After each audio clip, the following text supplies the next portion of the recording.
So most of us have a confusion in selection sort and bubble sort. People think that it is almost the same kind of an algorithm, but there are a lot of differences which we will be covering in this video.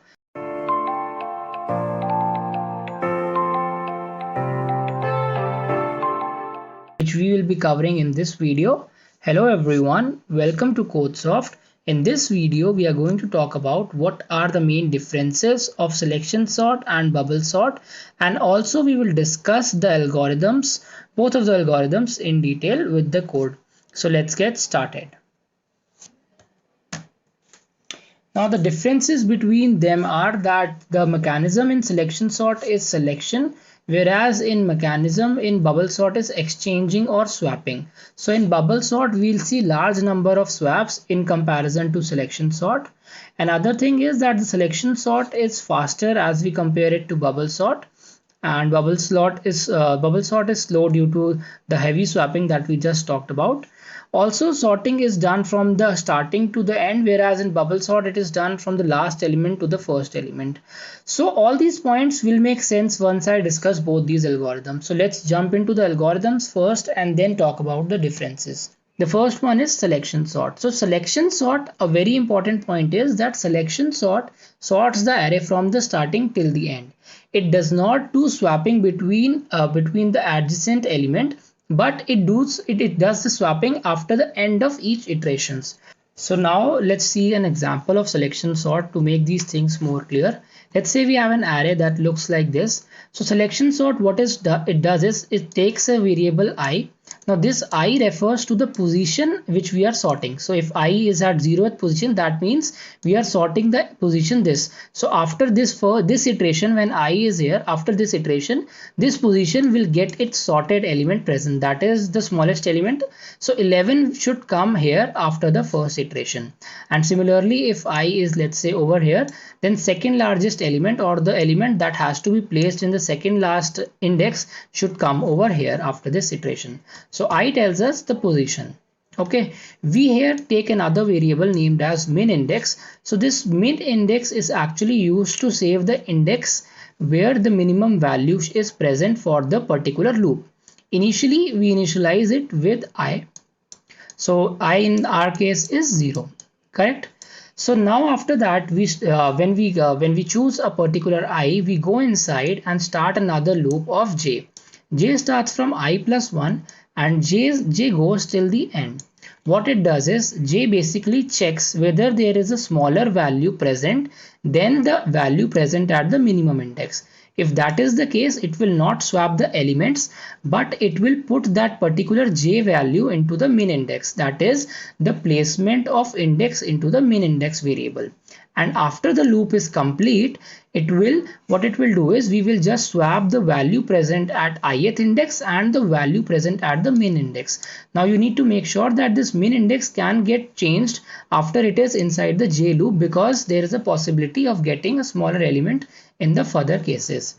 Now how will the iterations work? Let's say our I is at 0, so our min index will be at 0. J starts from here, that is I plus 1, and j will go till the end. Now we will compare ARR min index and ARR j. So array of min index is 64 and array of j is 25. Now 25 is smaller than 64. So what we will do, we will just put this j value inside min index. So min index will now become 1. The next thing is we will move j one step ahead. Now ARR j points to 12 and min index points to ARR 1, that is 25. 12 is smaller than 25, so we will just place the j value over here. Clear? Now we will just move our j one step ahead, okay, and we will reach to the value 22. Now 22 and 12 we will compare, because 12 is the value present at second index and this minimum index is pointing to 2. So we will compare 12 and 22, and 22 is greater than 12, so we cannot do any swapping or any change of variables because we have the smaller value present in our min index. We will just move our j one step ahead like this, and then we will again do the same comparisons. So now the min index still points to 2, so we will compare 12 with this j value, that is 11. 11 is smaller than 12, so we will replace our min index value with 4. Okay, So we will do this. So now the inner loop has ended because j has reached all the values. After this, we will just swap arr I, that is the value present at ith index, and the value present at minimum index. So we will just do these swapping.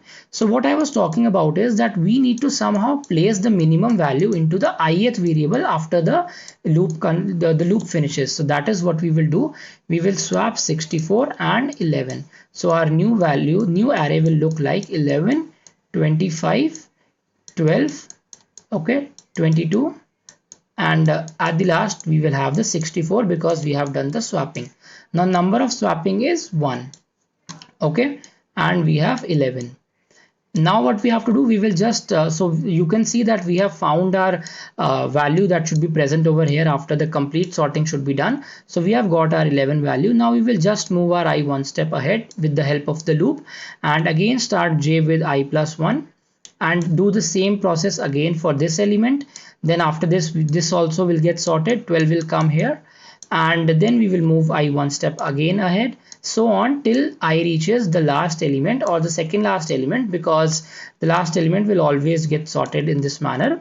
And you can see that the maximum number of swaps will be equal to the number of elements present in the array.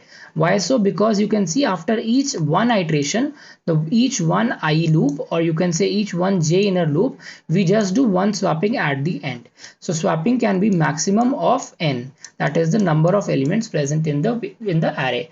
That is why we were seeing that there are less swapping in selection sort as compared to the bubble sort. So this is about the selection sort. Talking about the code of selection sort, we take an array that is having the elements, the unsorted elements, and n refers to the length of that array. Now first we define a loop of I that starts from zeros and goes till the second last element. This I refers to the position which is getting sorted at that particular moment. Inside this I loop, we define a new variable that is min index. It stores the I value, and after the ending of j index, it will store the minimum value that is left out in the remaining array. Correct?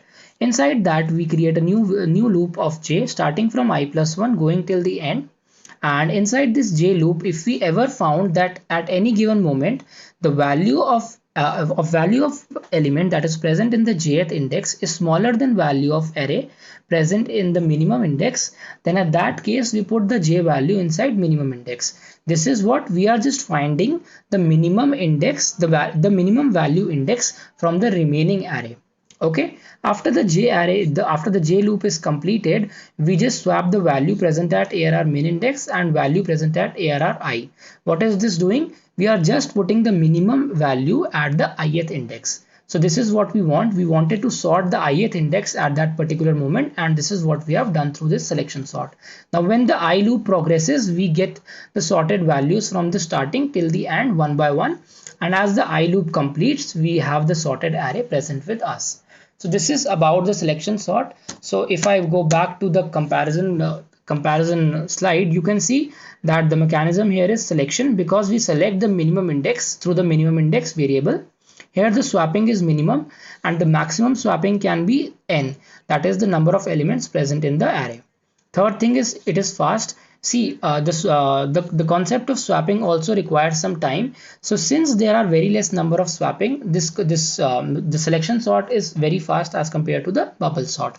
Here complexity always remain O of n square. You can see there is a nested loop inside, so the complexity become O of n square. And the main part is that the sorting here is done from the starting till the end. So you can see I is going from first element till the last element, and I refers to the element that is getting sorted. So one by one we are sorting the initial elements, and later we solve the other elements. So this is all about the selection sort mechanism. Now let's talk about the bubble sort. So bubble sort sorts the element in the reverse order. After each iteration, an element from the end gets sorted, and the last element to get sorted is the first element. So this is about bubble sort. It is different from selection sort. So now let's look at the bubble sort algorithm implementation. We have the same example. We have the same array. So what here also we take two variables, that is I and j, but the functionality is different with respect to the selection sort. Here I refers to the number of inner loops of j that we want to run, and also I refers to the elements that have been sorted from the last. So when I equals to 0, that means no elements from the last is sorted.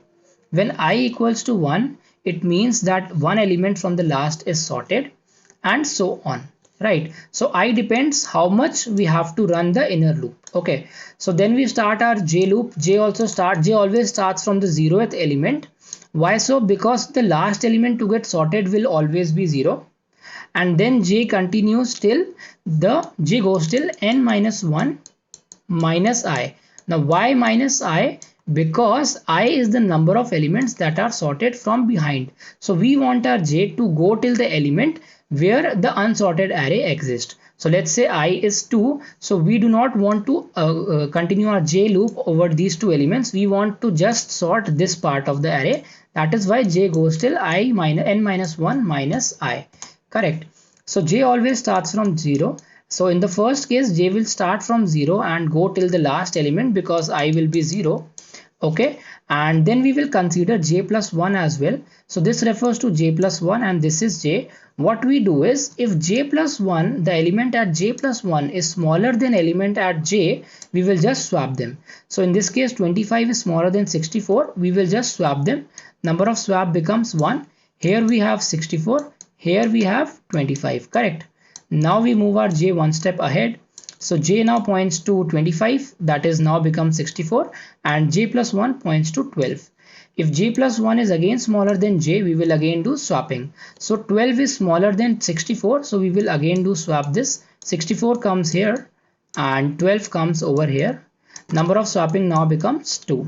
Correct. J again moves one step ahead, and J plus 1 also one step ahead. Now we compare 22 with 64. 64 is greater than 22. That means value at ARJ plus 1 is smaller. So we will again do this swapping. Now 64 comes over here, and 64 comes over here, and 22 goes over here. Swapping becomes 3. Again J moves one step ahead, J plus 1 also moves one step ahead. We compare 64 with 11. 11 is smaller, so again we do swap. 11 comes here, 64 comes here. Swapping becomes 4, and we reach the end of the array. That means we will end our first J's iteration. Now you can see in each J iteration we are having 4 number of swaps. That is almost equal to, in comparison to n. Right, it's almost equal to n.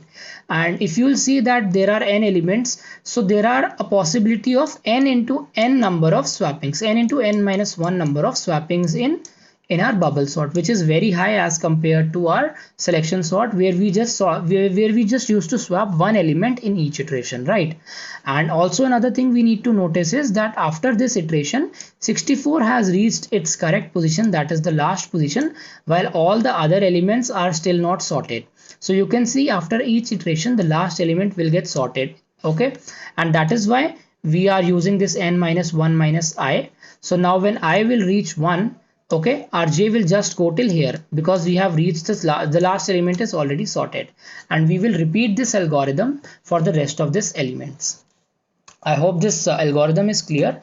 So if we talk about the code, our I goes from 0 till n minus 1, that is it goes from 0 till second last element. Okay, inside it we start a loop of J. J always starts from 0 because we are sorting from the last, and J goes till n minus 1 I minus 1 or n minus 1 minus I. That is what we just discussed, because we are sorting the elements from the last. Inside it we compare J and J plus 1. If we found a bigger element at ARJ, we just swap it with ARRJ and ARJ plus 1. So we swap both these elements. That is, we are bringing the bigger elements to the end and smaller elements to the last, to the starting. So after the ending of both of these loop, we will get our sorted arrays. So this is the code for bubble sort. Now let's just compare both of these once again. Mechanism: selection in selection sort and exchanging or swapping in bubble sort. There are large number of swapping in bubble sort. We just saw it is high as compared to the number of swaps in our selection sort. So since the selection sort is having less swapping, so it is fast as compared to bubble sort. Also sorting is done from the last in bubble sort and from the start in selection sort.